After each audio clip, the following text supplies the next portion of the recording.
While exploring Bunker Hill, you can talk with a scrap merchant named Deb. You have any paying work? Yeah, I have something. It ain't easy, though. Caravanners just love swapping tall tales. But I've heard one story enough times, there's gotta be some truth to it. Apparently, the Northern Road goes straight through an old military training yard that's just crawling with a horde of feral ghouls. And that's cutting into my bottom line. So you take care of that, and maybe I can throw a few caps your way. How many ghouls are we talking about? Who knows? The number keeps growing the more drinks the caravan hands down at the way station. No matter how many of them there are, they're scaring away caravans and customers alike. I'll take care of your feral problem. Great. The National Guard training yard is northeast of County Crossing. Just follow the road north and you'll stumble upon it. You will likely come to this site many times in your gameplay, as it is a destination for a variety of Radiant quests in the game. There are also 2 other pretty large quests that send you here. The National Guard training yard is split up into 4 sections. There's the National Guard recruiting office, the National Guard barracks, the National Guard armory, and the yard itself. We'll start by exploring the recruiting office. Outside the doors to the recruiting office, we notice a slew of skeletons on the ground. Many of these are near wrecked cars that seem to have hastily been driven up to the doorstep of the recruiting office. We find the skeletons of 3 National Guard servicemen behind the barricades just outside the door. Remember that before the bombs dropped, there was nationwide news coverage of the nuclear explosions. This, remember, caused panic in Sanctuary as residents fled their homes and to their cars to try to seek shelter. You naturally went to the vault, but many other people who did not have a space reserved for themselves in a vault likely went to nearby fortifications, places where they thought they would be safe.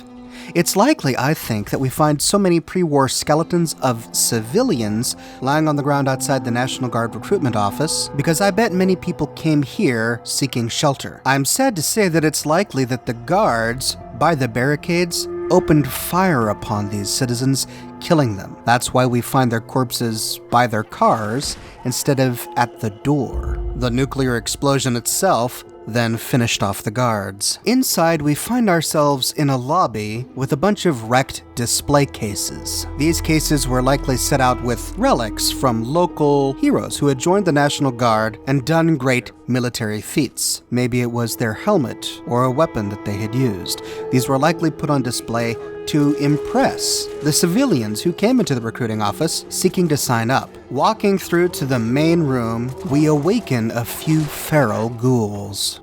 The ones in the upstairs rooms also awaken. We can try to shoot at them through the broken floor or wait till they come downstairs. Just outside and to the right, we find an assault rifle lying on a storage container. Here we find a terminal that's locked. Let's see if we can find the key. Around the corner and into the next room, we find the corpse of Knight Astlin. Post-war history is colliding with pre-war history. This soldier is part of the Lost Patrol quest series. The quest actually starts long before this point, so we're going to save an explanation about Knight Astlin for another video on the Lost Patrol. But if you want, you can pick up the quest here and continue onward.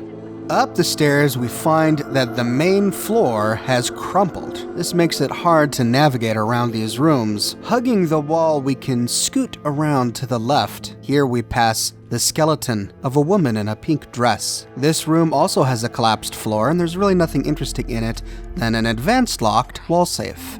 Heading out and hugging the wall to the left, we find a second room. The floor still exists in this one. Here we find the skeleton of a woman in a teal dress sitting in a chair. This is likely a civilian who was in the process of signing up to be a National Guard service member. In the desk, we find the National Guard officer's password, which we can use to unlock the expert locked terminal on the ground floor. But note the wheelchair on the other side of the desk. This tells us that the person who was recruiting likely suffered permanent injuries that crippled him or her. We don't find his or her skeleton. This tells us that the National Guard likely met with a lot of military combat, meaning that the 4 branches of the United States military were not the only ones who were deployed overseas or to Alaska to fight the communist Chinese.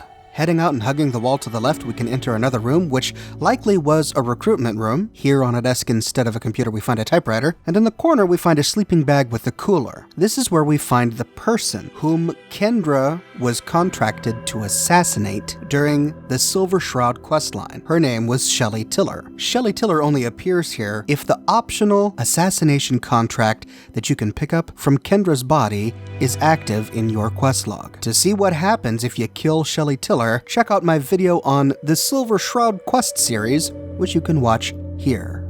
Back downstairs, we can use the password to unlock the expert terminal. Here you can open the door that leads outside to the barracks. On the other side of the door, we find ourselves in an exterior hallway leading to the National Guard barracks. Rounding the corner, we come face to face with two ghouls. However, since this hallway is exposed to the elements, we attract the unwanted attention of ghouls wandering around in the training grounds. We also get spotted by nearby machine gun turrets mounted on the roofs of nearby buildings. You can race into the barracks to escape them, or you can crouch down and try to shoot at them through the broken windows. Lost them. Be careful though, because the ghouls who spotted you outside in the yard will actually go into the recruitment office and follow you to try and kill you. They'll open the door and appear inside the hallway. This can be used to your advantage because you're expecting them, and you can simply wait for them to fade in. Now, once these ghouls in the yard are killed, you may get a notification telling you that the quest is done. Since you are outside, you could simply fast travel back to Bunker Hill, but there's a lot more to explore here at the National Guard training yard, so let's continue on into the barracks. As soon as you enter, you hear shuffling coming from all directions. If you're a noisy character like me with a loud gun and a full suit of power armor, you are likely to wake up every single ghoul in the barracks, and they could rush at you, forcing you to fight them all at once. For these reasons, even if you're not spec'd into sneak, I recommend trying to be as stealthy as possible so that you can pick them off one by one. Here, our only path forward is up the nearby stairs. We can wait here until the ghouls either come downstairs or we are no longer detected. Heading upstairs into the second floor, we find a ghoul wandering the hallways. To the left, leaning against the wall, we find a headless skeleton. The skull is on the ground, and we find a pack of cigarettes beneath the skull. Notice, however, that his skeleton lies directly beneath a no smoking sign. And there appears to be a bullet hole in the wall and a streak of blood sliding down right to where the skeleton lies. Could this mean that after the bombs dropped, one soldier said, "Screw it all," and he lit up a cigarette to meet the apocalypse, only to be killed by a superior officer for breaking the rules? Oh, what a world. Moving through the nearby door, we find a ghoul. This must have been an administrative room. You can unlock the Armory management terminal using the password that you got in the recruitment office. This terminal sadly doesn't have any stories associated with it, but from here you can unlock the Armory. We'll explore the Armory in just a moment. At the other desk, we find the skeleton of a woman in a teal dress. It's interesting that the door to the safe has been pried off. Perhaps this woman did not die due to the nuclear blast, but instead was killed by somebody who wanted to get into that safe. Inside, we only find some small ammunition and a pipe pistol. So it looks like if there was anything valuable here, it has long been looted. Back outside and following the hallway, we come to a seating area with more display cases. Sadly, we don't find anything actually on display. To the left is a small storage room with a collapsed floor. The only thing of interest here is a wooden crate in the far corner. Back out of the storage room and through the only remaining door, we arrive at the barracks. Upon entering, we awaken the sleeping ghouls. I think we're being shadowed. Now there are ghouls on the floor below as well, and if you are too clumsy or too noisy, they'll find you and then race upstairs to attack you. That could prove to be a tough battle, especially at younger levels, so I recommend being as stealthy as possible while you explore this upper floor. As you approach the northern wall, feral ghouls will leave the room to try and find you. This was the bathroom, and you can peer down through a hole in the floor to shoot at the ghouls waiting for you down there. Engaging target. In the stall, we find a skeleton on a toilet. What a horrible way to go. Dropping down the hole into the cafeteria, we find the U.S. Covert Operations Manual, bushes, boxes, and beehives, camouflage special, which permanently makes you more difficult to detect while sneaking. Leaving the cafeteria, we enter a hallway, and going through the only open door, we find ourselves face to face with the glowing one.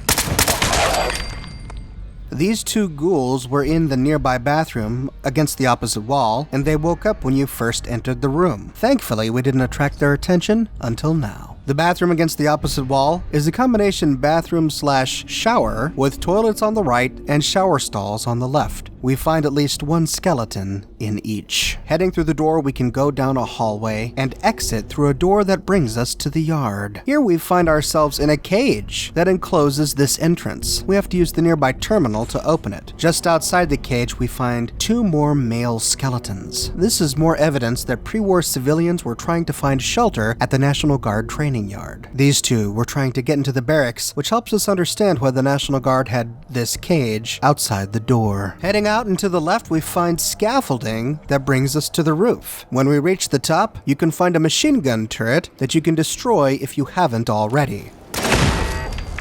Next to the machine gun turret is a wooden box, and looking northeast we find a security station or a bunker of some sort, and we can clearly see a skeleton on top. If you have a jetpack, you can fly on over to loot an ammunition box. The presence of a National Guard service member on top of this building surrounded by barricades and ammunition leads us to think that maybe he was shooting at civilians seeking shelter at this facility. It's a horrible thought that the citizens' own National Guard would open fire on them. Jumping down, if you're not careful, you can activate a mine.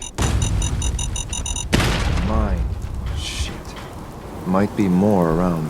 Inside this security station, we find two more skeletons, a service member and a civilian. Could it be that opening fire on the civilians was justified? Could this be the remains of a service member and a civilian locked in combat before the bombs dropped? Could the civilians have been that desperate for shelter that they attacked the soldiers here at the National Guard training yard? Heading back towards the barracks, we can turn left to explore a crumbled building. There's absolutely nothing in here. We can climb some steps to the second floor, and this overlooks a helicopter landing pad. Here we find an overturned vertibird, and lying next to it are 5 pre-war skeletons. One in full military garb, the skeleton of a National Guard serviceman, and 4 civilians, 3 men and 1 woman. This paints a tragic story. The servicemen raced to their vertibird to leave. Perhaps the major who was stationed here raced to this vertibird to flee the yard. But as he made his escape, civilians spotted him and raced after him. They cling to the side of the vertibird, and as it tries to take off, their wrenching and their unexpected weight causes the vertibird to malfunction. It tips too far to the side and both of its wings break off. The force knocks the major out, and the blades, spinning violently, slaughter absolutely everybody. One of the broken wings lies on top of the opening so that we can't go inside and see what's in there. Next to the crashed vertibird is another security station protected by another mine.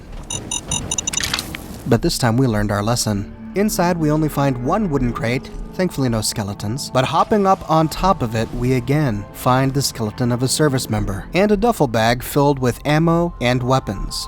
Now, if you unlocked the Armory from within the recruiting office, you can enter the nearby National Guard Armory. Inside, we find the skeleton of a serviceman sprawled out on the ground and 4 laser tripwires in your way. As you disarm the lasers, you can look through the locked door to see a feral ghoul waiting for you. At the other end, as you enter, a feral ghoul wakes up. Here is where we find the steamer trunk reward at the end of every major dungeon in the game. There's also a weapons and armor workbench and a Protectron charging station. However, there's no terminal in this room to activate it. Maybe we'll find the option in the terminal on the other room. But no, accessing this terminal only gives us the option to open the security door. This must mean that the laser tripwires, if triggered, would have released the Protectron. But since you disarmed them all, the Protectron will forever sit in the charging station. Inside the room, we can dispatch the feral ghoul we saw earlier. And here we find a nearly complete suit of XO1 power armor. Now this suit of power armor is level based, so it's only going to be an XO1 suit if you come here at higher levels. At lower levels, you'll find lower tiers of power armor. As soon as you leave the armory, you get attacked by a sentry bot. There's someone up.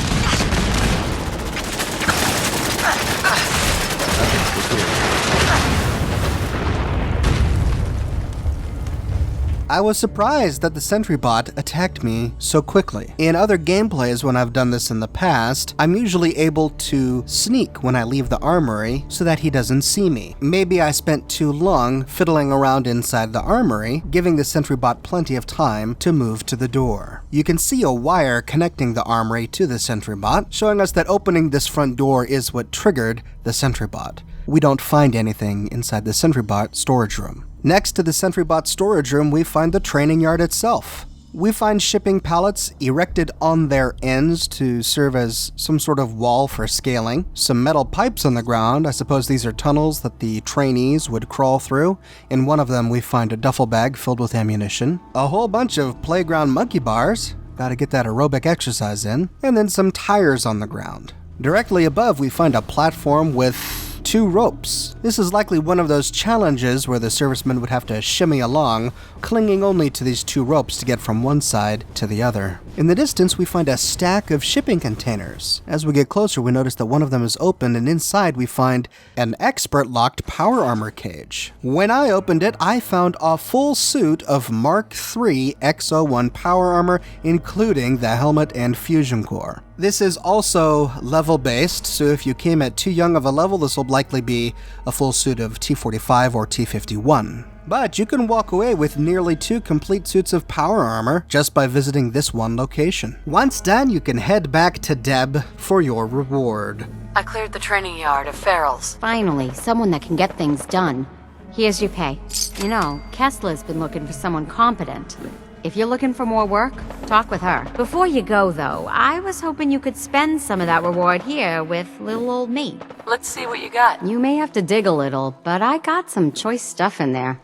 Deb isn't kidding when she says that she has some impressive stuff for sale. You can buy one legendary weapon, Wastelander's Friend, which is a 10mm pistol that does 50% more limb damage to enemies. She also sells 3 unique armor pieces: the Destroyer's Left Arm, a combat armor piece that reduces damage when blocking or sprinting by 15%, and then 2 combat armor pieces, the Black Ops chest piece, which grants 1 strength and 1 endurance, and the Black Ops right shin guard, which increases your movement speed by 10%. Now, Deb mentioned that Kessler has more work for you to do, and she does, but we will be tackling that quest and that location in another video on another day. And that, ladies and gentlemen, is the full story of the National Guard Training Yard, a sad place that tells a tragic pre-war story that sheds a lot of light on the nature of mankind, even in what was supposed to be a pre-war utopia. But what are your thoughts on the National Guard Training Yard, ladies and gentlemen? Do you have a different interpretation for the skeletons we find lying about? Let me know in the comments below. I read all of your comments and I use them as inspiration for my future videos. If you like videos like these, be sure to subscribe because I publish a brand new video every single day of the week. And if you'd like to chat about this topic with other like-minded individuals on the Oxhorn Community Discord server, check out the description where you will find an invitation link. And if you like what I do and you want to support me in a more personal way, consider becoming one of my patrons on Patreon. Patreon subscribers gain access to a private channel on my Discord server, as well as a bunch of other cool Oxhorn perks. But more than anything, ladies and gentlemen, I'm just so glad that you're here watching this video with me today. Thank you so much for watching, and I'll see you tomorrow morning, bright and early, with a brand new video.